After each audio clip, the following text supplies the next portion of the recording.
प्रतियोगी परीक्षाओं में पेपर लीक होना आजकल आम हो चुका है और ये बहुत ही शर्मनाक है, चाहे वो बीपीएससी हो, चाहे वो जेपीएससी हो। और अभी हाल-फिलहाल आप यूपी में भी देखें, कुछ इस प्रकार का घटना घटित हुई। अगर हम बात करते हैं जेपीएससी का, जो कि अभी हाल-फिलहाल 11वां जो जेपीएससी का एग्ज़ाम हुआ, उसमें पेपर लीक हो गया। और देखिए, ये जेपीएससी के लिए कोई नया चीज़ नहीं है, वो हमेशा विवाद के घेरे में रहता है। अरे कभी तो एग्ज़ाम यार सही से ले लिया करो।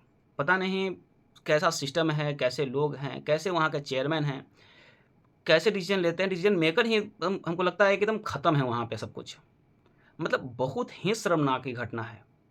और मेरे पास ही मान लीजिए जो बच्चे दिन-रात लगातार मेहनत कर रहे हैं, लगातार प्रयत्न कर रहे हैं और उन बच्चों को पता चलेगा एग्ज़ाम सेंटर पे कि उनका पेपर लीक हो गया है, कैसा लगेगा?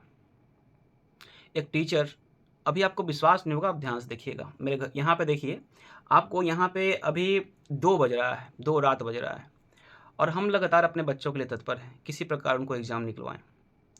और उनका एग्ज़ाम निकलना मतलब मेरा सबसे खुशी का पल होता है उस समय। और ऐसे में अगर सेंटर पे बच्चे जाते हैं, किसी भी आयोग के लिए, चाहे किसी भी राज्य के बच्चे हों और एग्ज़ाम कैंसल होता है या पेपर जो है लीक हो जाता है, तो सोचिए कि कैसा लगता होगा उस शिक्षक को जो लगातार उस बच्चे के लिए साल भर मेहनत किया हो। उस बच्चे को कैसा लगता होगा जो लगातार मेहनत करके गया होगा। उनके माता-पिता जो कि एक आशा लेके बैठे हुए हैं बच्चे से, कल वो अधिकारी बनेगा। लेकिन वो सपना जो है, वो सपना रह जाता है। कितने बच्चे टूट जाते हैं, ऐसे पेपर लीक के मामले में बहुत सारे बच्चे टूटते हैं। अब इसके लिए ज़िम्मेदार कौन हो सकता है बताइए? अगर अगर मुझे कहा जाए तो मैं पूरी तरीक़ा से जो स्टेट गवर्नमेंट है ना, मैं उसे ज़िम्मेदार ठहराऊँगा। उसका सिस्टम पे पूरे मतलब सिस्टम इतना सड़ा हुआ है, अगर सिस्टम सड़ा हुआ नहीं होता, तो ये घटना नहीं होता। शिक्षा माफियाओं लोग पे अंकुश नहीं लगा पा रहे हैं। पता नहीं किसी भी तरीक़ा से जल्दबाज़ी में कोई भी एग्ज़ाम ले लेना, मतलब डिसीज़न मेकर कोई है या नहीं है, मुझे पता नहीं। ख़ैर, बच्चे को मैं यही सलाह दूँगा कि आप लोग अपना मेहनत को जारी रखिए, जेपीएससी के जो भी अभ्यर्थी हैं और आयोग से और स्टेट गवर्नमेंट से मैं यही आग्रह करूँगा कि एग्ज़ाम अगर इस तरह का कहीं भी घटना हुआ है, पेपर लीक हुआ है, तो पूरा एग्ज़ाम को कैंसल करके दोबारा एग्ज़ाम लीजिए। अगर आप चाहेंगे कि भई जहाँ पे कैंसल हुआ है, बस वहाँ पे दोबारा एग्ज़ाम करवा लिया जाए, तो वो गलत होगा। ठीक है? नाइंसाफ़ी होगा बच्चों के साथ, तो पूरा एग्ज़ाम को कैंसल कीजिए और फिर से एक डेट दीजिए बच्चों को और फिर आप एग्ज़ाम लीजिए। ये सही रास्ता होगा। इसके अलावा दूसरा कोई रास्ता आपके पास नहीं है। अगर दूसरा आप रास्ता निकालते हैं, तो बच्चों के साथ न्याय नहीं होगा, वो अन्याय होगा। अरे सिविल सेवा में बहुत सारे अभ्यर्थी होते हैं, जो उनका सपना जुड़ा होता है, एसडीएम बनेंगे, डीएसपी बनेंगे, अपने राज्य के एक बड़े अधिकारी बनेंगे, अपने गाँव, कस्बा का नाम रोशन करेंगे। और ऐसे में ऐसे जो घटना होती है, वो बहुत ही दुखद है, बहुत ही शर्मनाक है और ऐसा जो काम करते हैं पेपर लीक करना, याद रख लीजिएगा आप भगवान भी आपको माफ़ नहीं करेंगे। कुष्ठ रोग हो जाइएगा आपको, कुष्ठ रोग होगा, ध्यान रखिएगा। ऐसे पाप दूसरे का हक मारने वाला इंसान खुद कभी चैन से नहीं रह पाता है। देखिए बच्चों, जितने भी एस्पिरेंट हैं ध्यान से समझिएगा कि आप लोग अपना मेहनत ठीक से कीजिए, डिमोटिवेट नहीं होना है। ज़िंदगी में याद रख लीजिएगा कि जो ज्ञान आपके पास है ना, उससे आप बहुत कुछ कर सकते हैं। ऐसा नहीं है कि यहाँ पे आपको टूट जाना है क्योंकि बहुत सारे बच्चों का कॉल मेरे पास आता है, बहुत ही दुखित रहते हैं, भई एग्ज़ाम नहीं हो रहा है, एक एज हो चुका है। ये मेरे पास चांस था अच्छा और वो भी निकला जा रहा है। फैमिली वाले प्रेशर में हैं, भैया आप क्या करेंगे? दूसरा कोई जॉब करेंगे। देखिए, आपके पास अगर ज्ञान होगा ना, तो फिर आपको धरती पे कहीं भी आप कोई नहीं रोक पाएगा आपको, याद रख लीजिएगा। देखिए मेरे फ़ोन पे शुरू में क्या लिखा होगा शायद नज़र नहीं आ रहा होगा, हम ठीक से एक बार पढ़ लेते हैं। देखिए यहाँ लिखा हुआ है, कोई गिरने में राज़ी, तो कोई गिराने में राज़ी, मगर जो गिर कर सँभल जाए, वही जीतता है बाजी। बात समझे? देखिए फ्रेंड्स, अभी भी आपके पास समय है। बहुत सारे अभ्यर्थी जो मेरे पास से अभी ग्रुप में आए हैं, जैसा कि आप जानते हैं कि यहाँ बहुत कम चार्जेज़ आपसे लिया जाता है और यहाँ पे जो भी आपके लिए जो तरीका है आपको सिविल सेवा पास करवाने का, वो बहुत ही सरल है। और यहाँ पे अगर आप याद रख लीजिएगा कि जो मेहनती छात्र होते हैं, जो जानते हैं कि भाई यही रास्ता है उनके पास, वो यहाँ आराम से पढ़ करके और आराम से निकल जाते हैं। यहाँ पे जिस प्रकार से आपको गाइड किया जाता है, शायद आप उतना सोचे नहीं होंगे, ध्यान रखिएगा। क्योंकि बहुत सारे बच्चे बहुत मेहनत करते हैं, मैं जानता हूँ दिन-रात पढ़ते हैं, लेकिन सही रास्ता उनको पता नहीं होता है कि मैं सिविल सेवा जैसा एग्ज़ाम को मैं कैसे क्रैक करूँ। अगर आपको लेखन कला नहीं आता है, आप लगातार प्रयत्न कर रहे हैं, कि मुझे सिविल सेवा किसी भी प्रकार से, अगर आपका लक्ष्य सिविल सेवा है, तो मैं फिर यही बोलूँगा कि आप यहाँ पे मेरे पास ग्रुप में आ सकते हैं, बहुत कम चार्जेज़ है। और यहाँ से याद रख लीजिएगा कि अगर आप अभी से अगर आप आते हैं, तो निस्संदेह आप 17 बीपीएससी में मैं वादा करता हूँ कि आपको निकलवा दूँगा एग्ज़ाम, लेकिन बशर्ते कब? ध्यान रखिएगा। सबसे पहले तो आप मेहनती आप होने चाहिए, क्योंकि कोई ऐसा रास्ता बहुत ही सरल नहीं होता है, जितना सरल जैसे हम आपको बताते हैं, ठीक है? ध्यान रखिएगा कि कुछ ना कुछ तो आपको मेहनत करना ही पड़ेगा। बहुत सारे बच्चे देखिए पढ़ना बहादुरी नहीं है। प्रैक्टिकल कीजिए आप, बिना प्रैक्टिकल किए आप सफल नहीं हो सकते हैं, सफलता प्राप्त नहीं कर सकते हैं। आपका सफलता हमेशा संदेह के घेरे में रहेगा। अगर आप पीटी का तैयारी कर रहे हैं बीपीएससी का, 17 बीपीएससी का आप अगर एग्ज़ाम का तैयारी कर रहे हैं, और एक बात और, बच्चे कुछ हमसे पूछे कि सर जेपीएससी को लेकर बीपीएससी को, सर जानते हैं सर सिविल से बहुत टेंशन होता है सर, फिर मेरा कहीं पेपर लीक हो गया 70 में तो फिर टेंशन रहेगा सर मेरा। देखिए टेंशन नहीं लेना है। बीपीएससी जो आयोग है ना, इसका हम एक बताते हैं, सबसे अच्छा इसका हम अब देख रहे हैं कि अगर हम 67 बीपीएससी में जो पेपर लीक हुआ था, उसके बाद बीपीएससी में लगातार बदलाव होते रहे। और आज व्यापक तरीक़ा से बदलाव हुए हैं और अच्छा बदलाव हुआ है बीपीएससी में। अब पेपर लीक जो है संभावना कम ही रहेगा कि पेपर लीक ऐसा नहीं न होना चाहिए बीपीएससी का, हम तो यही कहेंगे नहीं होना चाहिए। और जो बीपीएससी का अब जो पैटर्न है आपका एग्ज़ाम का, वो बिल्कुल सिविल सेवा लाइक है।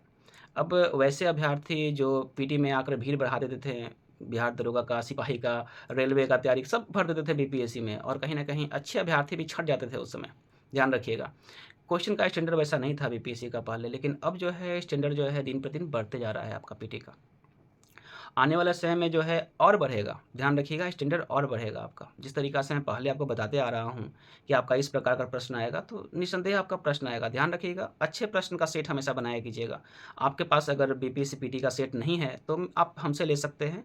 देखिए सेट जो होता है उसका तो चार्ज आपसे लिया ही जाएगा, क्योंकि कोई भी क्वेश्चन को अगर हम 150 क्वेश्चन को सेट करते हैं आप लोग के लिए, तो रात को जगते हैं, काम करते हैं, मेहनत करते हैं, ठीक है? उसका पैसा आपसे लिया जाता है, बात समझे? लेकिन फिर भी बहुत कम यहाँ लिया जाता है। और सबसे बड़ी बात है कि यहाँ पे हम बोल देते हैं कि भई आपको हम एग्ज़ाम निकलवा देंगे, चाहे कैसे भी साम-ताम, दंड-भेद करके निकलवा देंगे। लेकिन बशर्ते आपको मेहनती होना चाहिए। बहुत सारे बच्चे जो इस क्षेत्र से नए होते हैं, उनको लगता है कि हम बीपीएससी को आराम से क्रैक कर लेंगे, ठीक है? लेकिन जब वो मेरे पास आते हैं, तो वो जान जाते हैं कि ये क्षेत्र में हमको बहुत मेहनत करना पड़ेगा, और कहीं न कहीं फिर वो हट जाते हैं, अपना दूसरा रास्ता देख लेते हैं। बात समझे? इसलिए भटकने से अच्छा है कि खुद को जान लीजिए कि आप उस लेवल में काम कर सकते हैं या नहीं कर सकते हैं। अगर आपका बात करते हैं तो पीटी। बीपीएससी 17th का अगर बात करें, तो सितंबर में आपका बीपीएससी पीटी का एग्ज़ाम प्रस्तावित है, 30 सितंबर को। आपके पास जो एग्ज़ाम के लिए समय है अभी से आपके पास, ठीक है? अगर ये समय आप 1-2 महीना गँवा दीजिएगा ना, तो फिर आपको बहुत मुश्किल होगा। बात समझे? हाँ, अगर आप मेहनती हैं, बहुत मेहनत कर, चलो भाई 4-5 महीना बचा हुआ है पीटी का, फिर भी हो जाएगा, कोई दिक्कत नहीं है, ठीक है?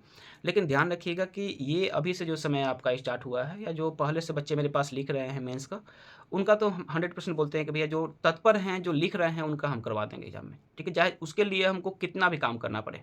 बात समझे? बीपीएससी में जब भी आप जहाँ भी सेट बना रहे हैं, देखिए कोई भी शिक्षक हो, हम किसी भी शिक्षक का कभी भी अनादर नहीं करते हैं। हम भी किसी न किसी शिक्षक से ही शिक्षा प्राप्त किए हैं, है ना? ध्यान रखिएगा कि कोई भी शिक्षक हो वो आपके लिए तत्पर है। सबका पढ़ाने का तरीका अलग-अलग होता है ना? लेकिन जो भी शिक्षक आपको पढ़ा रहे हैं, उनकी बातों पे अमल कीजिएगा। तरीका जो है उनका पढ़ाने का समझिएगा कि कैसे पढ़ा रहे हैं, ध्यान रखिएगा। बाकी बहुत सारे अभ्यर्थी हैं जो अभी भी भटक रहे हैं, गाँव में हैं, कस्बा में हैं, पता नहीं है कि सिविल सेवा एग्ज़ाम को हम कैसे निकालें। देखिए फ्रेंड्स, आपके लिए सबसे बेहतर प्लेटफ़ॉर्म है, और यहाँ पे मैं हमेशा इस क्षेत्र में अच्छा सा रिसर्च करता हूँ। ध्यान रखिएगा, क्योंकि मुझे लगता है कि भई मैं जितना बेहतर इसमें काम करूँगा ना, उतना ही बेहतर मैं बच्चों के लिए भी काम कर पाऊँगा, मेरे बच्चे भी इस क्षेत्र में अच्छा काम कर पाएँगे। बात समझे? मेरे पास जो बच्चे आते हैं, मैं सबसे पहले उनको मेंस को लेकर समझाता हूँ, भई मेंस में उनको लिखना कैसे है। पहले मैं उन्हें 1-2 प्रश्न को देता हूँ, देखता हूँ, समझता हूँ भाई कहाँ तक सोच सकते हैं, उस टॉपिक के बारे में कैसे लिख सकते हैं, लिखने का तरीका क्या है उनका। बात समझे? उसके हिसाब से ही उनमें बदलाव किया जाता है। बात समझे? बहुत सारे बच्चे हैं जो आज तक नॉलेज है उनके पास, लेकिन लिखे नहीं हैं आज तक, और लिखने से डरते हैं, ठीक है? तो ये डर कब तक रहेगा बताइए? कलम तो उठाना ही पड़ेगा, आपको लिखना ही पड़ेगा, पढ़ना होगा अच्छी तरीक़ा से। देखिए, अब तो जो भी विषय आप पढ़ रहे हैं ना, उस पे अच्छे तरीक़ा से गहराई से पढ़ना होगा, डेप्थ में जाना होगा आपको, तब जाके आपका सिविल सेवा बीपीएससी का एग्ज़ाम निकलेगा। ध्यान रखिएगा कि लेखन कला एक ऐसा कला है जो एक बार सीख लीजिएगा आप, ठीक है? तो ध्यान रखिएगा, चाहे वो कोई भी एग्ज़ाम हो, चाहे यूपीएससी हो, चाहे यूपीएससी हो, हर जगह वही कला आपका काम आएगा। मैं इसलिए लेखन कला पे बार-बार जोर देता हूँ कि बच्चे का कम से कम भविष्य सुधर जाए। अगर आप गलत दिशा में से पढ़ रहे हैं तो फिर आप कहीं का नहीं रह जाइएगा अगर आप प्रैक्टिकल नहीं कर रहे हैं तो। जो बच्चे बीपीएससी का एग्ज़ाम क्रैक कर रहे हैं, सालों-साल देखते हैं कि कोई फर्स्ट रैंक, दूसरा रैंक पे और आप पेपर पढ़ के बस देख के ही मोटिवेट हो जाते हैं कि अब हमको भी करना है और फिर दोबारा वही गलती करते हैं, बस पढ़ते हैं, नॉलेज ग्रहण करते जाते हैं। लेकिन उस नॉलेज का जो है ना उपयोग कहाँ पे करना है, कैसे करना है, अपनी एनर्जी को कहाँ पे लगाना है, वो आपको पता नहीं होता है। और होता है अंजाम क्या कि उस साल भी आप एग्ज़ाम में जाकर बैठते हैं, पता चलता है कि 2-4 नंबर से पीटी ही रुक गया मेरा, नहीं हुआ। देखिए फ्रेंड्स, अभी भी आपके पास समय है, एक अच्छा मौका है लाइफ में आपके पास जो भी हो, आपके पास 1 साल, 2 साल, 3 साल जो भी बचा हुआ हो, आप एक बार मुझे ट्राई ज़रूर कर सकते हैं। और मैं ये वादा करता हूँ आपसे कि आप अगर थोड़ा-सा यहाँ मेहनत करेंगे, तो 100% बोलते हैं कि आपका रिज़ल्ट जो है ना कोई पोस्ट आपको 100% मिल जाएगा। लेकिन ध्यान रखना है कि यहाँ पे आपको पेशेंस का आवश्यकता होगा, थोड़ा-सा धैर्य रखना होगा आपका। बच्चे बहुत जल्दबाज़ी में रहते हैं, बात समझे? शुरू में जो भी आपका लेखन कला हो, जैसे मान लीजिए कि हम सप्ताह में आपका पीटी का टेस्ट लेते हैं, 150 प्रश्न का होता है। तो ऐसा थोड़ी ना है कि अगर आप एक बार टेस्ट दिए तो उसमें आप चाहेंगे कि अच्छा नंबर आ जाए मेरा, ऐसा पॉसिबल तो है नहीं। हो सकता है कि 150 में आपका 40 नंबर आए, क्योंकि क्वेश्चन का लेवल तो भाई थोड़ा स्टैंडर्ड रहता है, बात समझे? देखिए चमक-धमक तो नहीं रहता है, लेकिन हाँ, जो भी रहता है मेरे पास वो बेहतर रहता है हथियार, याद रखिएगा। और उसका प्रयोग करके आप एग्ज़ाम आराम से क्रैक कर सकते हैं। अगर आप 150 में 40 नंबर लाते हैं तो क्या आप फेल हो गए? नहीं। अगर आप मेरे पास आते हैं 40 नंबर लाते हैं तो भई हम देखेंगे कहाँ पे कमियाँ हैं आपका। उस कमियाँ का हम आकलन करेंगे, ध्यान से देखेंगे कि आपका कमी कहाँ पे है और उस कमी को हम पूरा करने का पूरा प्रयत्न करेंगे। तो वही 40 से नेक्स्ट टेस्ट में आपका 40 से 50 होगा, 50 से 55 होगा, 60 होगा, 65 होगा, 70 होगा, 75 होगा, है ना? फिर 90 होगा, 95 होगा, फिर 100 होगा, 100 प्लस होगा। तो ये एक दिन में नहीं होता है, थोड़ा समय लगता है और मुझे भी आपको समझने में थोड़ा समय लगता है, ध्यान रखिएगा। और जिस तरीक़ा से मैं लेके आपको चलता हूँ, जो समय सीमा मैंने एक बच्चे के लिए मेरे पास कोई भी बच्चा जो आता है ना, पहले मैं समय सीमा देख लेता हूँ, उनका क्या कमज़ोरियाँ हैं, उसको पकड़ लेता हूँ, उसके हिसाब से लेके चलता हूँ उनको। हाँ, अगर वो तेज़ हैं, तो उनको थोड़ा तेज़ी में निकाल देंगे, बात समझे? अगर कमज़ोर हैं, तो उनको थोड़ा-सा रुके हुए रखते हैं हम और धीरे-धीरे लेके चलते हैं उनको। उनका हर एक कमज़ोरियाँ को देखेंगे, कहाँ-कहाँ कमज़ोर है ये लड़का। बहुत सारे बच्चे हैं जिनका बेसिक बिल्कुल कमज़ोर रहता है। ग्रेजुएट तो हो जाते हैं लेकिन उनके पास उस लेवल का नॉलेज नहीं रहता है कि वो सिविल सेवा जैसा एग्ज़ाम में जा कर के उसको क्रैक कर पाएँ। हाँ, उनका सपना बड़ा होता है, सोचते हैं कि भाई हम किसी प्रकार से इस एग्ज़ाम को क्रैक करके एसडीएम बन जाए, डीएसपी बन जाए। माता-पिता को सपना पूरा करें, अपने गाँव समाज में नाम हो, है ना? सब कुछ हो मेरे पास। अब सोचना और करना में तो बहुत फ़र्क होता है।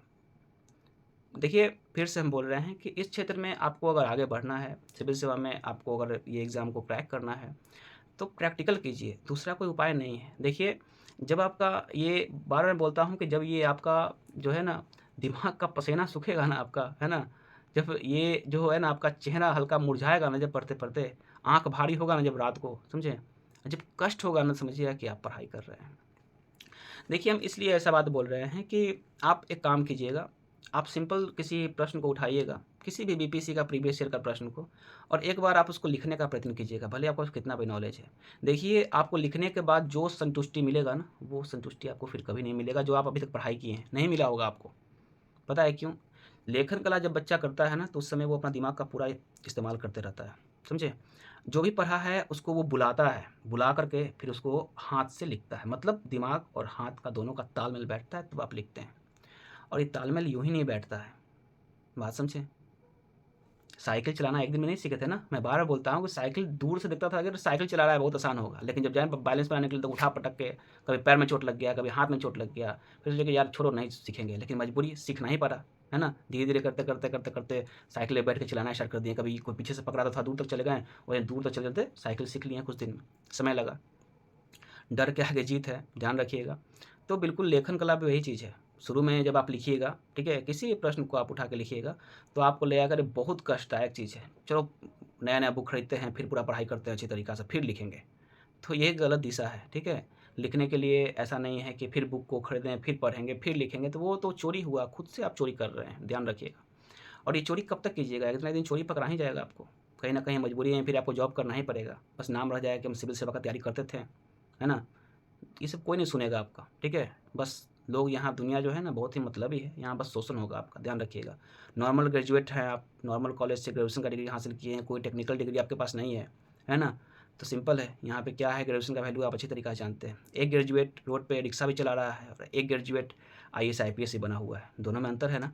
बस ध्यान रखिएगा कि अभी वो समय है, खुद को आप बदल लीजिए। अगर अभी आप अच्छे से मेहनत कर लेते हैं तो फिर ध्यान रखिएगा कि फिर आने वाला भविष्य हमेशा आपका उज्ज्वल रहेगा। लेकिन आज अगर आप बैठ जाते हैं, ज़िंदगी बहुत तेज़ी निकल जाएगा, पता नहीं चलेगा कि कब 30 सितंबर आया, कब 71 का फॉर्म आपका एप्लीकेशन फॉर्म आ गया, समझे? ध्यान रखिएगा कि अगर आप 17 बीपीएससी की तैयारी अभी से नहीं करेंगे, प्रैक्टिकल नहीं करेंगे, लेखन कला पे पेपर 1, पेपर 2 ऐसे पे अगर फोकस नहीं करेंगे, तो ध्यान रखिएगा कि फिर आप 71 का भी फॉर्म भरेंगे और फिर उसका भी तैयारी करेंगे आप। हो सकता है कि आपका दिमाग बाद में खुले, ठीक है? समय निकल जाए तब खुले। अगर अभी खुल सकता है तो क्यों नहीं, अभी दिमाग को आप खोल लीजिए। बात समझे? समय निकल जाएगा फ्रेंड्स तो फिर कुछ नहीं हो सकता है। आप चाहेंगे कि भाई हम 70 का फॉर्म आ गया, हम भर देते हैं, एग्ज़ाम में जाके बैठ जाएँगे, अपना समय नष्ट कीजिएगा आप। और ऐसा नहीं है कि पहले ऐसा क्वेश्चन रहेगा कि चलो भाई लक भी साथ दे देगा, नेगेटिव मार्किंग भी है। क्वेश्चन का लेवल स्टैंडर्ड जो है वो भी बढ़ रहा है।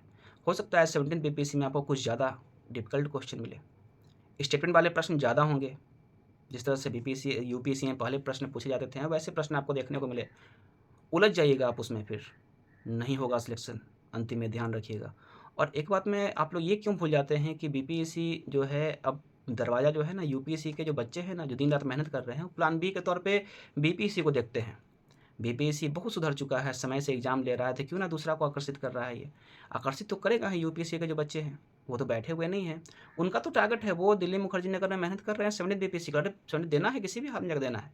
ट्रेन पकड़ेंगे, आएँगे, बिहार देंगे और आपसे छीन के ले जाएँगे वो पोस्ट को। फिर आप कहिएगा कि भई इंग्लिश मीडियम का ज़्यादा होता है, हिंदी मीडियम में कम होता है। फिर बहुत सारा एक्सक्यूज़ होगा चारों तरफ। बात समझे? टेक्निकल वाला आके डिग्री ले गया, मतलब आपका पोस्ट ले गया आकर टेक्निकल डिग्री, सब जितना भी पे रैंक 1, 2 देखिएगा तो भाई इंजीनियरिंग डिग्री वाला है। क्यों नहीं रहेगा? रहेगा ही रहेगा।